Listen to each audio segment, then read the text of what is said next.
Okay, let's unpack this. We are stepping back, almost 3 centuries, to dive deep into one of the most intellectually influential texts ever written, Montesquieu's The Spirit of Laws.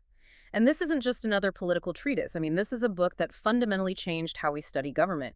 It moved the whole analysis from, say, moral philosophy into something that it looks surprisingly like the scientific method. It's an absolutely extraordinary piece of scholarship. For Montesquieu, laws weren't just these arbitrary decrees handed down by a king or a parliament. He treated them as predictable, almost necessary consequences. It's what he famously called necessary relations deriving from the nature of things. We are essentially looking at the foundational source material for modern comparative political science. So our mission today is pretty focused. We want to extract Montesquieu's precise, almost scientific methodology. How did he spend 2 decades proving that laws follow these universal principles? And then we want to dissect the intricate mechanism of his 3 big government types: the republic, the monarchy, and of course, despotism. And we absolutely have to go beyond just the mechanics of the structure. We need to focus on what he calls the spirit. That's this whole complex web of, human psychology, commerce, geography, custom, all the things that dictate why one country adopts a specific law, while another country, maybe with a different climate, has to adopt the complete opposite. For him, political reality is this massive, complex chain reaction.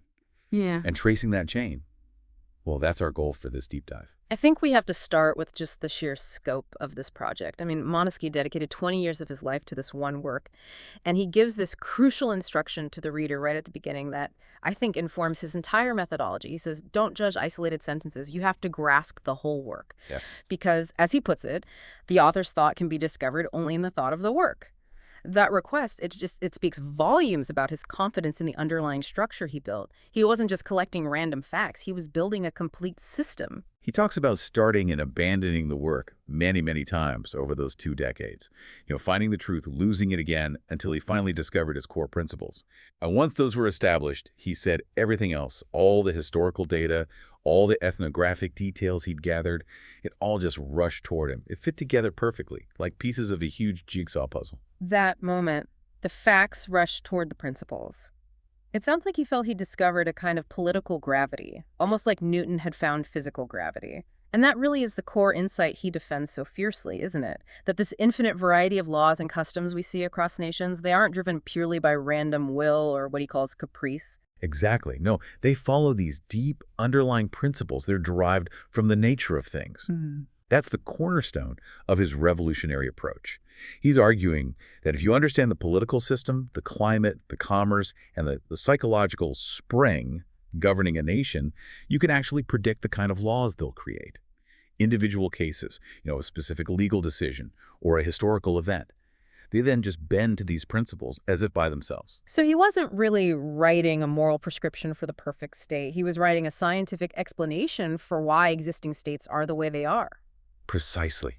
And this methodical approach is why he explicitly avoids what he calls sharp features. The polemics, the harsh criticisms that were so common among thinkers of his era. He saw that kind of writing as arising when an author focuses entirely on one single perspective and just neglects all the others. He was striving for perspective. He demands that the reader step back and see the system as a whole.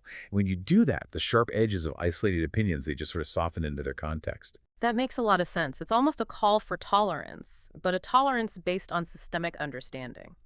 So, if a law looks completely ridiculous in isolation, you have to look at the climate it came from or the commercial tradition before you can really judge it. But what was his ultimate goal? Why present this grand objective framework? The primary purpose was always enlightenment. That's the key. He wanted to enlighten the public so that every single nation could understand the rationale behind its own legal principles. He wasn't trying to criticize the established order so much as explain it. The hope was that by seeing all the interconnectedness, people would naturally find better ways to govern. He had a really profound observation about the difference between a time of ignorance and a time of intellectual awareness, didn't he? Oh yes, that passage is striking. He notes that in times of darkness, people don't doubt, even when they're committing the worst wrongs. Ignorance provides this kind of moral certainty, even if it's completely misplaced. But, he says, in the age of light, when we're aware of complex systems and all the potential unintended consequences, well, then people tremble even when doing the most good. The fear of complexity, the fear of error, it starts to paralyze action. I think that's incredibly resonant with modern political debates. The more information we have, the more uncertain we become about the morality or, the efficacy of any big action. And this brings us right back to his definition of prejudice. It connects perfectly. If the whole purpose of the work is to cure this ignorance and doubt, Montesquieu defines prejudice not as just, ignorance of facts, but as something much deeper. He calls it what makes people ignorant of themselves. Hmm. So his aim is to cure this self-ignorance by showing people their own nature, their own climate, their own psychology, all reflected back at them in their laws and customs. So the goal is self-knowledge for the state, which would then inspire people to better appreciate their own duties, their ruler, their homeland, their laws. He said if he could make those who command increase their knowledge, and those who obey find new pleasure in obedience, he would consider himself the happiest of mortals. His ambition was certainly high, no doubt about that. And despite acknowledging the genius of the great writers who came before him in France, England, Germany, he still had this total confidence in his own unique ability to synthesize all this material. He likened himself to the famous painter Correggio, echoing that phrase, "I also am a painter." He was asserting his place as a master artist, but in this new field of political science. Okay, so let's jump from the methodology to the actual intellectual foundation. Before he can even start talking about governments, he has to define what a law is. And his definition is, well, it's far broader than just statutes or decrees. It is entirely universal. Laws, in the broadest sense, are those necessary relations deriving from the nature of things. And this applies equally to everything, to divinity, to higher spirits, to animals, to man, and to the entire physical world. It's a mechanism for the cosmos, not just the courtroom. And he uses this definition to launch a really powerful critique of the idea of pure accident. He says it's just absurd to claim that blind chance produced all the phenomena of the world. He asks, what could be more absurd than chance producing intelligent beings? The sheer order and complexity we see must point back to an original reason, a praerosum, as it's put in the source, an original intelligence. And laws are the necessary relations between that reason and all of creation. And this immediately sets up his crucial distinction, the laws governing the physical world versus the laws governing intelligent beings. The physical world, matter without intelligence, it follows constant invariable rules, like motion, mass, velocity. The physical motion of creation might look complex, but it adheres to rules as immutable and fixed as mathematical destiny. But this is where the human element complicates everything. The spiritual, intelligent world, us, humans, we constantly violate our own laws, even the ones we set for ourselves. Exactly. And why do we violate them? Because intelligent beings are inherently limited. We're prone to error, and we act from free will. So we're simultaneously governed by the invariable laws of nature. We have to eat, we're subject to gravity, and the violable laws of our own making, moral, religious, political laws. We are less predictable than a plant, which, despite lacking consciousness, adheres to nature's laws far more perfectly than we ever do. The implication being that the laws of man, the actual statutes, they have to compensate for our tendency to mess up and violate the natural order. Precisely. Yeah. And before we even get to positive written law, Montesquieu argues for the existence of pre-societal justice, these relations of equity that exist before they are ever codified. He uses that beautiful analogy of the circle. The relations of its radii being equal are potentially just, even before the circle is physically drawn. Justice precedes human action. That makes the origin of justice universal and rational, not just something we all agreed on. And he gives concrete examples of this natural justice, doesn't he? He does. The duty of gratitude for benevolence received, the fundamental obedience of a created being to its creator, the need for retribution when harm is done. These inherent relations then inform the first set of laws he identifies, the 4 fundamental laws of nature. This is the human condition before we form societies, and this is where he directly confronts and really refutes Hobbes. Oh, this is where it gets really interesting. Hobbes, of course, asserted the natural state was a brutal war of all against all. Montesquieu argues the exact opposite. The first law is peace. He suggests that in a pure natural state, humans feel this utter weakness and fear, which leads to infinite timidity. The natural man feels inferior, barely equal to others. He wouldn't seek to attack. So peace, derived from mutual weakness, is the first law. Then the necessity for action follows. So the second law is sustenance. After that sense of weakness, the feeling of basic needs arises, driving the search for food. And the third is union. Mutual fear, combined with the pleasure of closeness and sexual attraction, encourages people to approach one another. It creates a second social bond. And then the fourth law, which is the one that pushes humanity out of the purely animalistic state and towards governance, is society. Once humans acquire knowledge, the ability to think and reflect, it creates this new impulse, the desire to live in a larger, organized social structure. But here's the critical pivot. As soon as society forms, that initial natural sense of weakness and equality is lost. Now, the collective strength inspires confidence. Self-interest becomes systematized. And this is when the state of war begins. Not the war of nature, but the societal war. Exactly. This new state of war is twofold. There's war between nations, each seeking its own strength and dominance, and then there's war between individuals within that society, each seeking to appropriate the main advantages of that society for themselves. And this double conflict is what necessitates the transition to positive law, which is just human reason trying to govern this new volatile social structure. Montesquieu then categorizes these established laws into three types, each one addressing a different dimension of this societal state of war. First, the law of nations, what we might call international law. It governs relations between different peoples. And he argues this exists even among the most primitive groups. Even the Iroquois, who might eat their prisoners, still observe recognizable laws of war and peace. Second, political law. This regulates the relations between rulers and the ruled. It's about defining the maintenance and administration of the state, how it maintains its authority over its own citizens. And finally, there's civil law, which governs the relations between citizens themselves. So, contracts, property, disputes, how individuals manage their interactions within the protective framework of the state. These three sets of laws are the specific tools through which human reason manifests itself, all to manage our complex, warlike social condition. So we've established that law is basically human reason, but it's tailored to the conditions of the people. Now we can move to the political structures themselves. And Montesquieu keeps his classification surprisingly simple.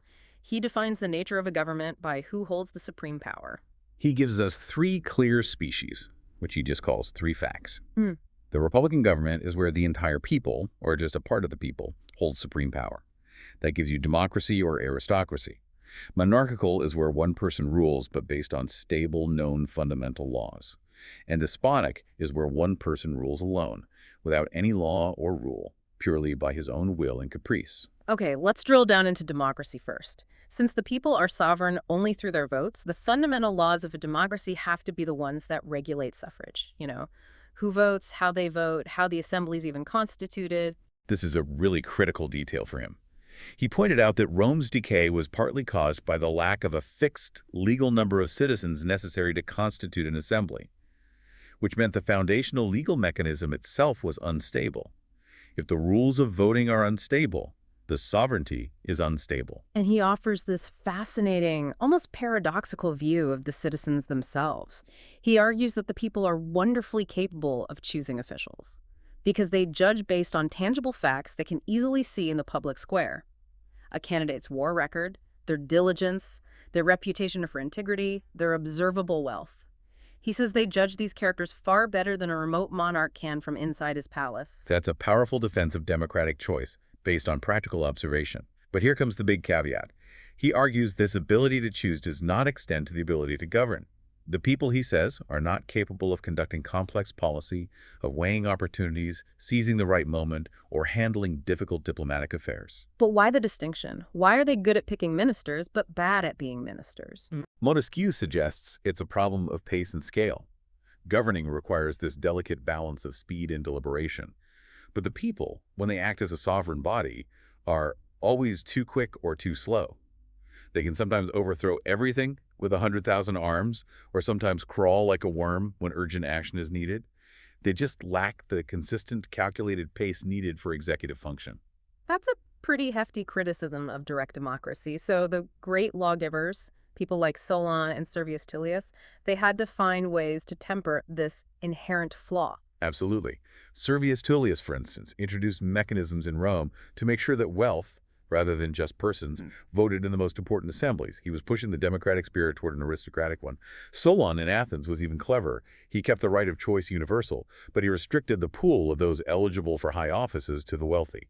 So he was injecting a degree of necessary aristocratic merit right into the structure. And let's look at the selection methods.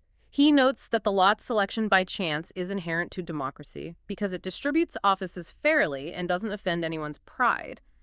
But voting, which is based on distinction, is inherent to aristocracy. And he praises Solon's refinement of that lot system. Solon required candidates to register, to undergo a judicial review before their term, and then be subject to intense scrutiny after their term. This ingenious mechanism basically deterred the unworthy from even submitting their names for the lot.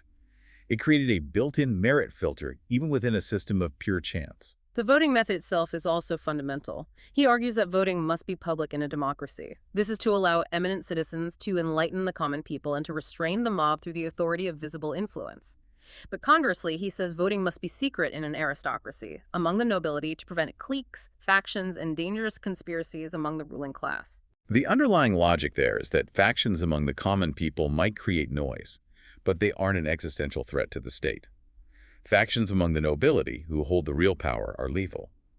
And he warns that the disappearance of factions isn't a sign of health.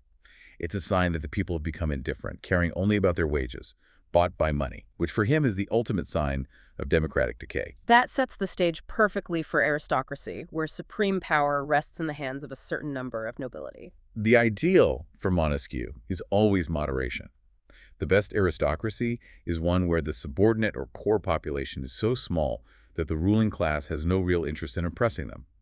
The closer an aristocracy approaches democracy by sharing power, even if it's just symbolically, the more perfect it is.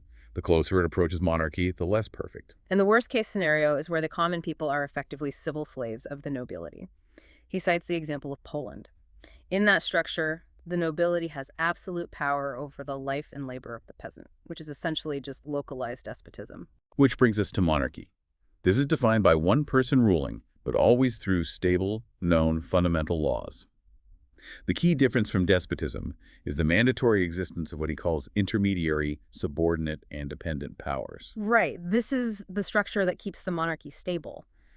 These powers, the nobility, the clergy, the lords, the cities, they act as channels.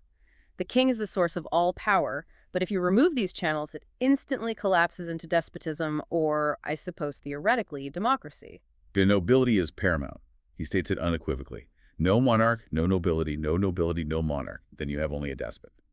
Any move to abolish the privileges or the legal power of the aristocracy, even if it's intended to modernize the state, risks destroying the constitutional fabric of the monarchy itself. The privileged orders are the natural buffer between the absolute sovereign and the people. But the king's will is constant, and the nobility can be, ignorant or neglectful of the laws. So how are those fundamental laws maintained? They need what he calls custodians of law. These are necessary political bodies, like courts or parliaments, that announce the laws when they are created and, crucially, recall them when they fall into dust. He sees these bodies as necessary checks against both the king's temporary will and the nobility's ignorance, heedlessness, and contempt for civil government. And he rejects the idea that the king's immediate council can fulfill this role because the council only serves the monarch's current fleeting will, not the fundamental stable laws of the kingdom. Exactly. And, to bring this to modern relevance for you, the listener, if Montesquieu were examining a modern constitutional monarchy or a presidential system today, he wouldn't just look at the parliament. He would identify the intermediate powers that are necessary for stability, maybe independent regulatory agencies, supreme courts, or even local and state governance structures.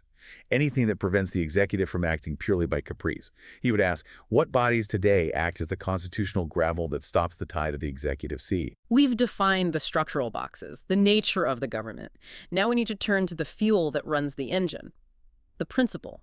The nature is the structure, but the principle is the human passion, the motive force that makes the government act. This is the psychological genius of Montesquieu. Laws have to align with both the structural nature and the motive principle. If that principle becomes corrupted, the entire perfectly engineered structure just collapses, no matter how well designed its checks and balances are. Let's start with the republic, specifically democracy. The spring here is political virtue. But, as you noted, he quickly defines this not as traditional moral or Christian piety, but simply as the love of the republic, the love of the country, and more specifically, the absolute love of equality. That's a sentiment. It's a passion, not a reasoned calculation. He sees this virtue driving a powerful cycle.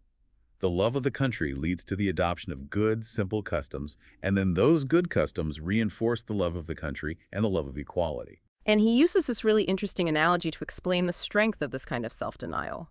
The monks. Monks love their order precisely because the rule deprives them of personal interest. It leaves them only with the passion for the rule itself. The stricter the rule, the stronger the remaining affections. So in a republic, the focus on equality and the public good has to similarly deprive citizens of excessive individual ambition to make the love of the state the only remaining, all-consuming passion. But when this virtue ceases, the republic immediately corrupts. Ambition seizes the capable hearts, and greed consumes everyone else. Freedom within the laws, the protection of rights, is replaced by freedom against the laws, the ability to just ignore them for personal gain. When this happens, Montesquieu writes, the commonwealth becomes a spoil. Respect turns into fear, economy is rebranded as greed, and the public treasury is treated as the private inheritance of powerful citizens.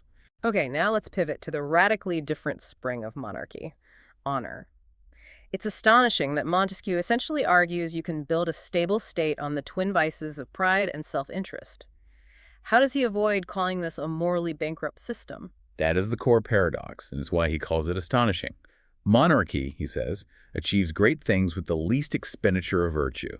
It survives independently of love of country, of true glory, of self-denial. The state doesn't need self-sacrificing heroes. It needs self-interested, proud individuals. So honor, which he defines as the prejudice of rank and personal distinction, that's the mechanism. It acts like a kind of cosmic system of forces. Allegedly, individual ambition, or honor, is a constant force pushing citizens away from the political center toward their own glory and enrichment. But the gravitational authority of the monarch brings them back. So by pursuing his own private, proud interest, every nobleman unintentionally contributes to the public good. It is a state built on vanity, but regulated by the rule of law. It sounds incredibly fragile, and yet he sees it as capable of great feats. Because the system values reputation above all else. Monarchical education forms the gentleman, who emphasizes frankness, politeness, which is born of pride and distinction, and a delicate taste in everything. And the highest, most critical rule of this honor dictates that a man must care deeply about his fortune and his reputation, but absolutely not care about his life. If a man is willing to risk death for his reputation, his ambition is perfectly channeled into the service of the state, often through military service or court intrigue. That willingness to risk death for the sake of reputation is the ultimate validation of the system of honor. And it dictates a strange kind of truthfulness, too, doesn't it? Yes, honor demands truthfulness, but not out of a love for the truth itself. It's because habitual truth-telling makes a man appear brave, self-sufficient, and only dependent on facts, not on the acceptance of others. But this same honor allows for political chicanery or moral ambiguity if it's cloaked in greatness of spirit or done for greatness of affairs. As long as the act looks grand, the moral failure is overlooked. Finally, we reach despotism. The structure is simple, and so the spring must also be simple and absolute. Fear. Fear is the immediate, overwhelming obedience required when the ruler acts solely by caprice. This principle demands absolute ignorance both in the follower and in the commander. Knowledge is dangerous. Rivalry is fatal. Education is severely restricted to the simplest religious principles, all aimed at instilling terror. It eliminates all complexity. Completely. In a despotism, the moment the ruler stops wielding his threatening arm or fails to instantly crush those in the first rank who might challenge him, everything is lost. The state's preservation is reduced to the preservation of the ruler's life and the palace walls. Political matters are simplified to domestic household management because complex maneuvering breeds suspicion and challenges the immediate obedience demanded by fear. The machine only runs when the people are perpetually terrified.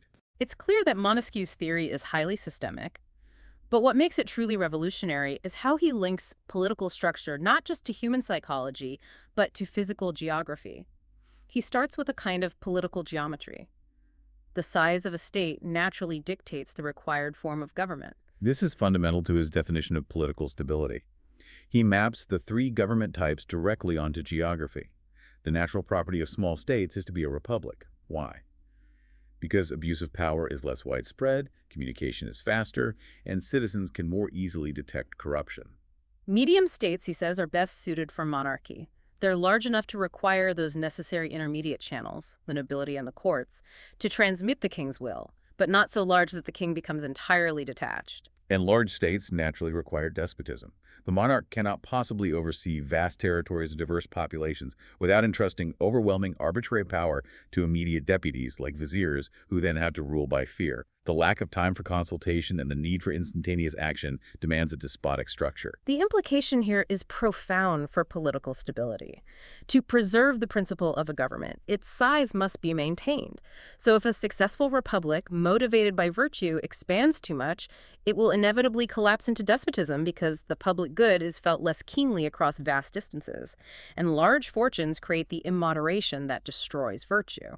And then we tackle the most controversial element of his work, climatic determinism. Montesquieu genuinely believed that physical conditions have a tangible, measurable, and highly significant effect on the human body, which then shapes national character and, as a result, the law. He attributes these differences, which, we now understand through modern science to be outdated and often ethnocentric, to the physical state of the fibers in the body. Yes. In cold climates, in the north, people have strong, contracted fibers. This, he thought, results in greater physical strength, courage, self-confidence, and sincerity. It makes them less prone to revenge. And crucially, their nervous system is less sensitive. Impressions only register on the brain when they are extraordinarily strong. So they're big in body, but slow in their physical sensibility to pleasure and pain. And conversely, in hot climates in the south and east, people have weak, pliable, and relaxed fibers. Though skin tissue is loose, nerve endings are exposed to the slightest stimuli. They're described as timid, passionate, and their passions ignite early but also dull early, reflecting the sensitive nature of the elderly. We have to acknowledge that this is a distinctly 18th century physiological argument. It's deeply flawed by modern standards, but it is absolutely crucial to understanding his legislative logic. He built laws based on these perceived physical differences. So let's follow that logic through. How does this physiological difference dictate law? Well, for Northerners who need stimulation for their less sensitive nerves, they find pleasure in hunting, war, and wine activities that stimulate the heart. The laws need to accommodate this hardier, more action-oriented character. And Southerners, because of their delicate organs, are intensely affected by everything related to sexual union. Their passion means love is the only source of happiness. It is life. This heightened, uncontrollable sensitivity, Montesquieu argues, provides the physical justification for the strict seclusion of women. Their very bodies are prone to immediate, overwhelming passion that must be controlled by law and custom. And we even see specific policy implications drawn from climate. He justifies the consumption of alcohol in cold climates as necessary to stimulate heavy blood and provide energy. Conversely, prohibitions in hot climates are rational because alcohol, he thought, thickens the watery blood lost quickly through sweat, potentially leading to fatal coagulation, a physiological disaster in that environment. And the connection he draws to slavery is particularly important, even if we view the justification as morally repulsive today. Montesquieu reports the argument used by proponents of slavery. The physical weakness caused by the extreme heat in hot climates necessitates slavery. It's a means to compel work that the climate itself discourages because of the body's feebleness. So he is reporting the logic of the system, even if he doesn't necessarily endorse the practice himself. And finally, his analysis of suicide in England. He attributes the high rate not to a moral choice, but to the cold climate inducing a nervous affliction, a result of disease. The body becomes weary of itself, experiencing what he calls the trouble of existing. Therefore, he suggests, penalizing suicide in England is irrational. You can't punish the consequences of a physical or mental affliction. It's a remarkably modern, almost public health approach to a legal problem. The climate and character of the people feed directly into the design of laws, particularly the judicial structure. And here, Montesquieu draws a sharp, crucial distinction between the judicial needs of despotism and monarchy. In despotism, laws must be extremely simple and few. The ruler, or his immediate deputy, is the law. All property distinctions, honor, family heritage, acquired property, are erased, since the only security a citizen has is their own insignificance. Where statutory law is lacking, customs and religion take over, often providing the only small element of continuity or predictability. And conversely, the legal code in a monarchy is structurally complex, and this complexity is necessary. It arises from all the distinctions in dignity, origin, and social status. Property distinctions multiply wildly. Proprietary, acquired, communal, dotal, patrimonial, allodial property held without feudal dependence, noble, non-noble. The list goes on. Each distinction requires separate rules and tribunals, which contributes to this massive legal entanglement. And here is a foundational Montesquieu insight. the sharp modern takeaway for you. The sheer complexity, the tediousness, the expense, and the delays of court formalities in a moderate government. They are the price that every citizen pays for his liberty. Complexity equals protection. That is a fundamental challenge to the modern desire for instant justice. He is saying that the bureaucracy and the time involved in due process are a necessary constitutional cost. In a moderate government, the head of the lowest citizen has weight, and he must be afforded every possible means, every delay, every appeal, every formality of defense. Compare that to Turkish justice, which he uses as the ultimate model of despotism. Disputes are resolved rapidly, often by arbitrary punishment, the Bashaw's bamboo staff. This speed is incredibly dangerous because citizens feel their security lies only in their complete insignificance, just hoping the arbitrary authority never focuses on them. The focus is purely on concluding the dispute quickly, regardless of established justice or individual defense. He also looks at the severity of punishment. Cruelty is the perfect fit for despotism because its operating spring is terror. But shame, public disgrace, loss of reputation, those are sufficient for moderate governments, whose principles are virtue and honor. Cruel punishments in a free society only corrupt the people further. A good legislator must always prioritize prevention over punishment. He cites the observation of Chinese authors. Multiplying punishments merely preceded revolution, showing that customs were already too corrupted for the laws to save them. The severity of punishments is directly proportional to how close a state is to despotism.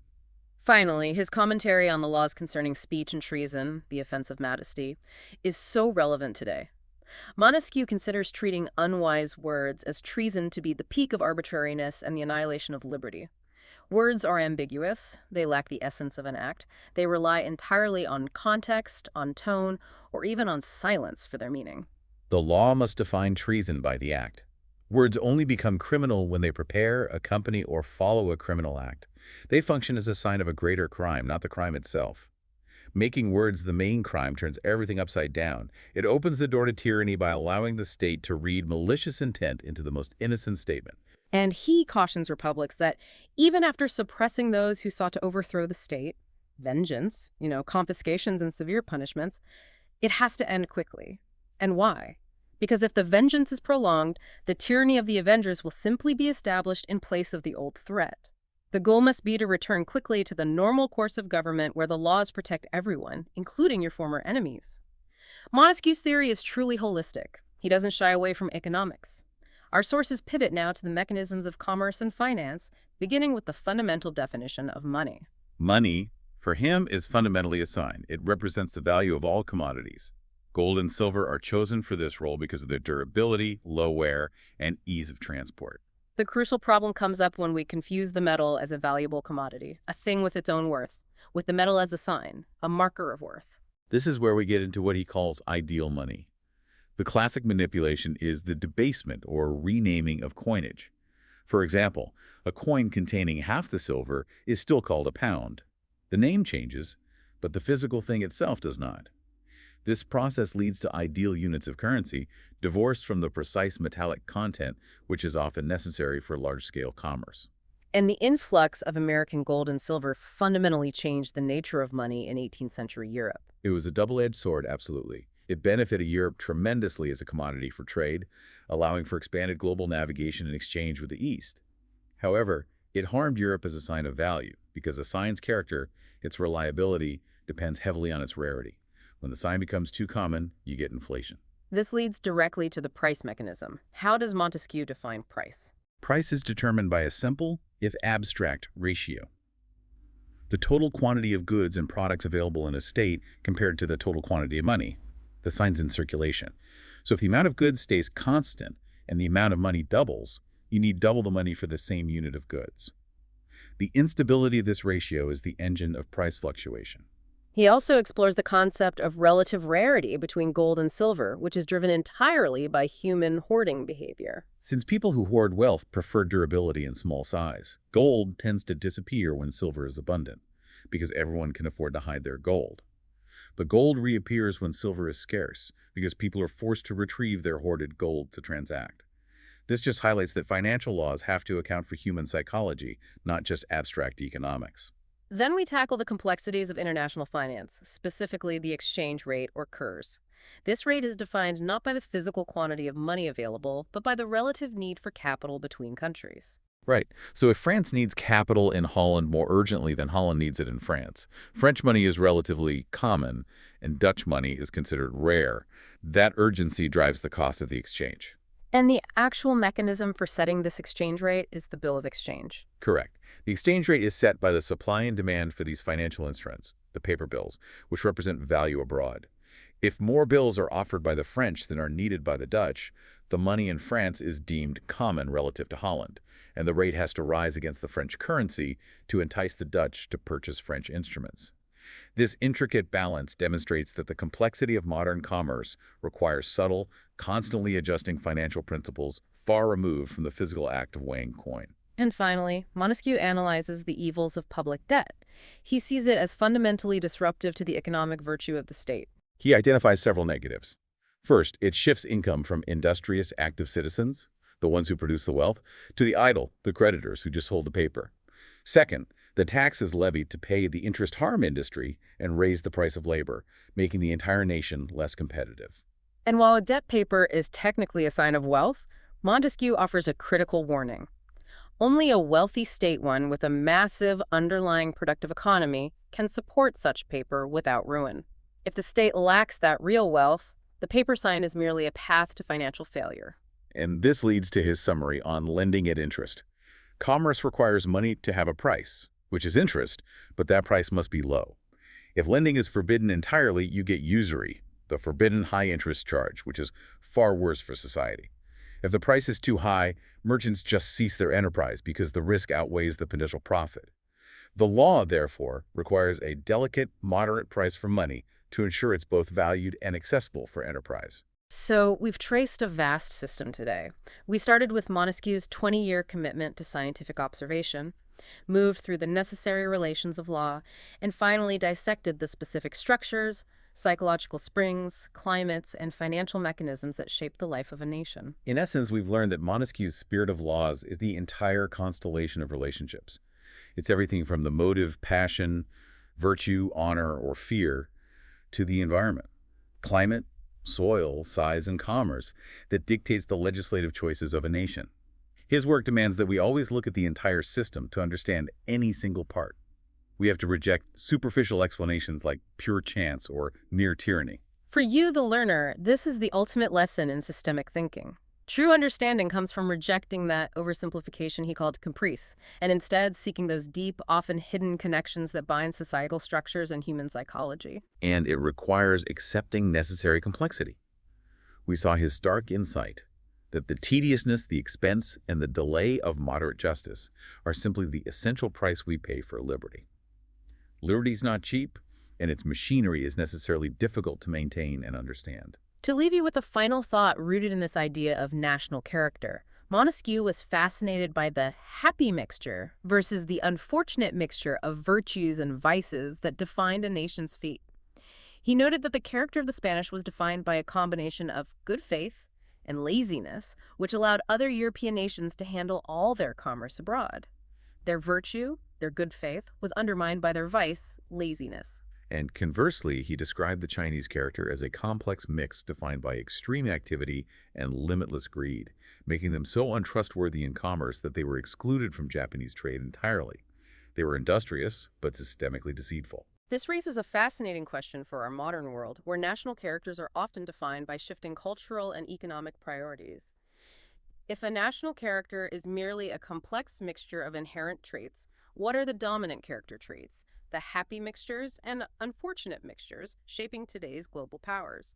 And more importantly, are the specific laws we have in place, our civil laws, our political laws, our financial regulations, are they doing enough to channel the ambition of honor or to mitigate the worst side effects of our collective character traits? Or are we confusing moral flaws with necessary political necessities? Something to think about long after this deep dive concludes.